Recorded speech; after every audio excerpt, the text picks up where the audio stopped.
Good morning. आज next सवाल पर चलेंगे। पिछले सवालों में चर्चा हो चुकी थी। अगला सवाल है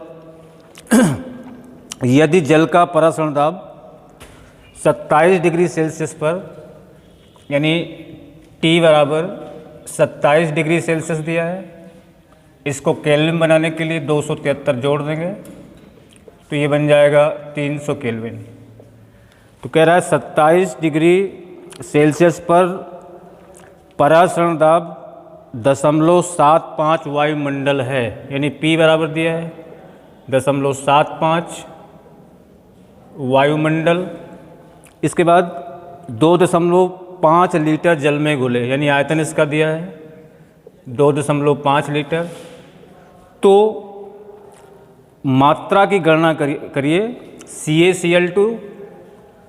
CaCl2 का I बराबर दिया है 2.47।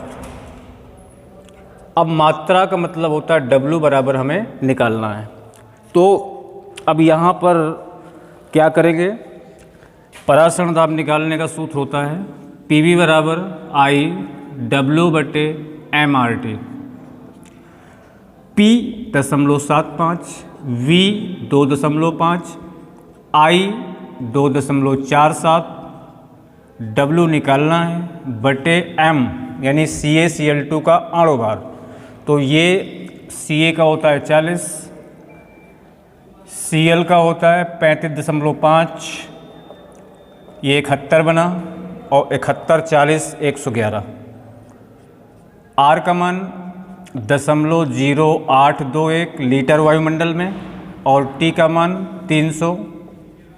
तब यहाँ से जब W निकालेंगे तो W बराबर 0.75 इंटू 2.5 गुणे 111 हो गया, बटे में आ जाएगा पूरा ये 2.47 गुणे 0.0821 गुणे 300। यहाँ से W कैलकुलेट करेंगे तो उस मात्रा की गणना हो जाएगी। दूसरा सवाल कह रहा है 25 डिग्री सेल्सियस पर 2 लीटर जल में K2SO4, यानी अगले सवाल में T बराबर दिया है 25 डिग्री सेल्सियस। इसको केल्विन में बनाने के लिए फिर उसी प्रकार से 273 जोड़ देंगे। 5 3 8 7 2 9 यानी 298 केल्विन। इसके बाद अगला इसमें बोल रहा है 2 लीटर जल में K2SO4 25 मिलीग्राम, यानी V बराबर 2 लीटर। इसका नाम दिया है K2SO4 और निकला क्या रहा है इस पे, परासरण दाब कह रहा है निकालिए। K2SO4 पूर्ण वियोजित होता है। परासरण का मतलब होता है P निकालना है और इसका वियोजन भी होता है। तो K2SO4 का अगर वियोजन होगा तो K प्लस SO4 2 माइनस, यहाँ पर बैलेंस किया तो ये पूरा 1 मोल है और 1 मोल का वियोजन हुआ तो 2 मोल ये दिए गए और 1 मोल ये दिए गए, कुल मिलाकर 3 मोल दिए गए। तो I बराबर 3/1 यानी I का मान यहाँ से निकाल लिया 3। परासरण दाब निकालने का फार्मूला PV बराबर I W/mRT। P निकालना है, V आपका 2 लीटर, W का मान भी 25 मिलीग्राम दिया है। इसको ग्राम में बनाने के लिए 1000 का भाग कर देंगे तो ये आ जाएगा 0.025 यानी W का मान हो गया। तो I का मान 3 निकाला, W 0.025, R का मान होता है 0.0821, T का मान 298 केल्विन बटे M का मतलब होता है इसका आणु भार। जब निकालोगे K का 39, सल्फर का 32, O का 16, तो 39 दो बार यानी 39 सल्फर का 32, O का 16 ये 64 बना, 4 2 6 और 9 9 18, 18 6 24 हासिल 2, 8 3 11 3 15 3 18 1 19, फिर चेक कर लीजिए, 9 9 18 19 20 4 24 के 4 हासिल 2 और 8 8 3 11 3 14 14 3 17 17 बनेगा 174। अब यहाँ से जब P की वैल्यू निकालना है तो P बराबर ये नीचे चला जाएगा, तो 3 गुणे 0.025 गुणे 0.0821 गुणे 298 बटे 174 गुणे 2। जब यहाँ से इसका कैलकुलेशन करेंगे तो परासरण दाब वायुमंडल में निकल आएगा। अगला सवाल, वायु अनेक गैसों का मिश्रण है। अब इसमें परसेंट भी दी है, नाइट्रोजन की परसेंट दी है और ऑक्सीजन की परसेंट दी है, और वो कितनी है? तो कह रहा है वायु अनेक गैसों का मिश्रण है, इसमें आयतन के अनुसार ऑक्सीजन 20%, नाइट्रोजन 79%। इसके बाद जो दाब है P बराबर दिया है 10 वायुमंडल। इनके साथ साथ हेनरी नियम स्थिरांक यानी ऑक्सीजन का KH दिया है 3.30 गुणे 10⁻7 मिमी और नाइट्रोजन का KH दिया है बराबर 6.51 गुणे 10⁻7 मिमी। तो हेनरी के नियम से अगर इसको लगाएं तो मेन फार्मूला होता है P बराबर KH इंटू X। अब यहाँ पर हमें संगठन पूछ रहा है, यानी कि मोल प्रभाज के मान पूछ रहा है दोनों को। अगर हम ऑक्सीजन का निकालें तो ये हो जाएगा PO2 बराबर XO2, और जब हम उसका निकालेंगे नाइट्रोजन का तो ये बन जाएगा PN2 बराबर KH इंटू XO2। अब यहाँ पे N2 हो जाएगा क्योंकि नाइट्रोजन है। हमें आंशिक दाब निकालना है, ऑक्सीजन का आंशिक दाब, तो आंशिक दाब का सूत्र लगा दीजिए। आंशिक दाब यानी ऑक्सीजन का आंशिक दाब बराबर ऑक्सीजन की परसेंट बटे कुल परसेंट इंटू दाब। तो ये 2 वायुमंडल आ गया।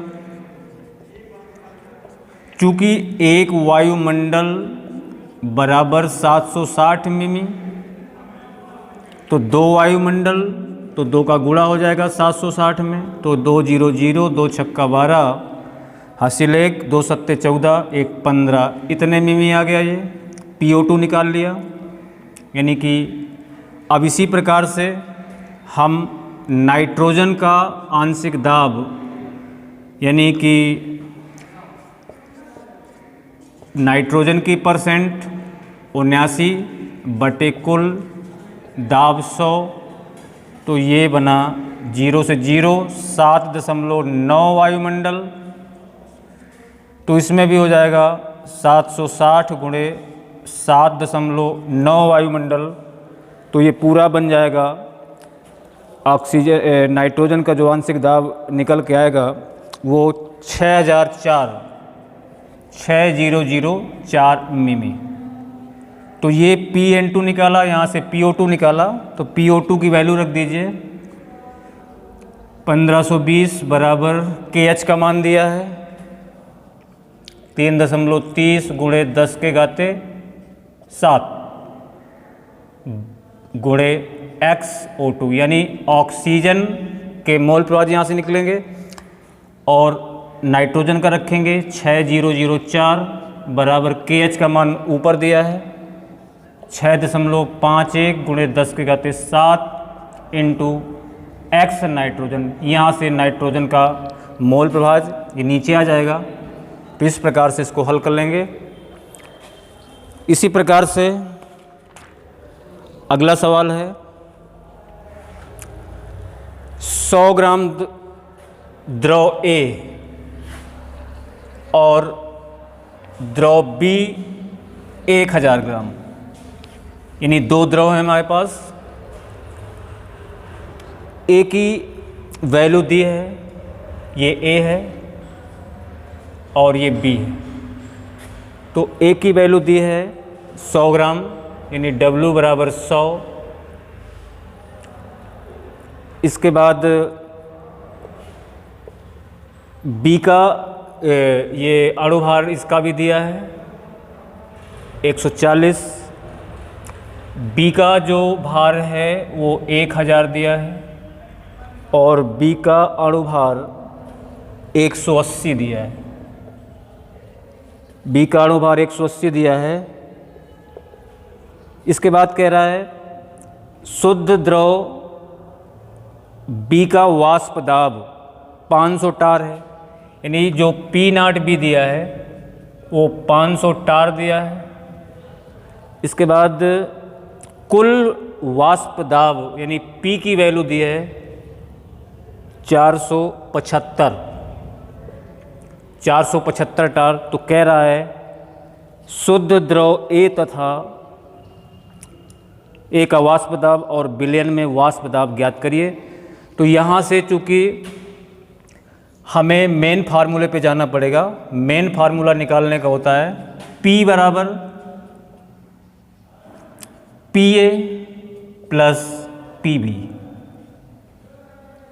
अब PA निकालने के लिए PA बराबर XA इंटू P0A और PB निकालने का फार्मूला XB इंटू P0B।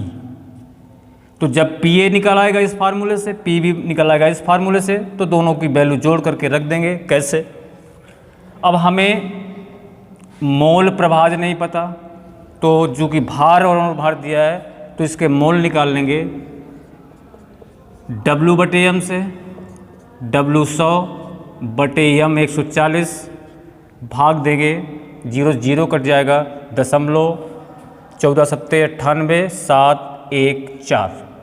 इसी प्रकार से इसके मोल निकालेंगे तो 1000 बटे 180, 0 0 कैंसिल, 18 95, 18 दूनी 36 और आगे एक बार और। तो यानी मोल निकाल लिया। मोल प्रभाज निकालने के लिए ए का मोल प्रभाज बराबर ए के मोल बटे कुल मोल, यानी ए के मोल 0.714। अब बटे कुल मोल निकाल लीजिए 0.714 और ये 5.26 जोड़ देंगे 479.5, यानी 5.974 5.974। इसी प्रकार से बी का मोल प्रभाज यानी XA XB, बी का मोल प्रभाज बराबर बी के मोल 5.26 बटे 5.974। तो जब इसको कैलकुलेशन करेंगे तो जो ए का मोल प्रभाज 0.1132 और जब इसको कैलकुलेशन करेंगे बी का मोल प्रभाज 0.886। अब यहाँ से हमें ये वैल्यू पता हो गई, तो PA आप यहाँ से निकालेंगे। PA बराबर XA की वैल्यू अभी निकाला 0.1132 और P0A नहीं दिया, P0A रहने दीजिए, समीकरण नंबर 1 बना लीजिए। पुनः P बराबर दिया है 475, तो 475 बराबर PA नहीं पता, PA यहाँ से निकाल लेंगे, प्लस PB हमें पता है, PB की वैल्यू हमें पता है 500 टार। अब यहाँ पर इसको घटा लेंगे तो यहाँ से पी ए की वैल्यू निकल आएगी और पी ए की वैल्यू को समीकरण 1 में रख देंगे तो पी नॉट ए निकल आएगा। इस प्रकार से इस सवाल को हल कर लेंगे। Thank you. नेक्स्ट वीडियो पे।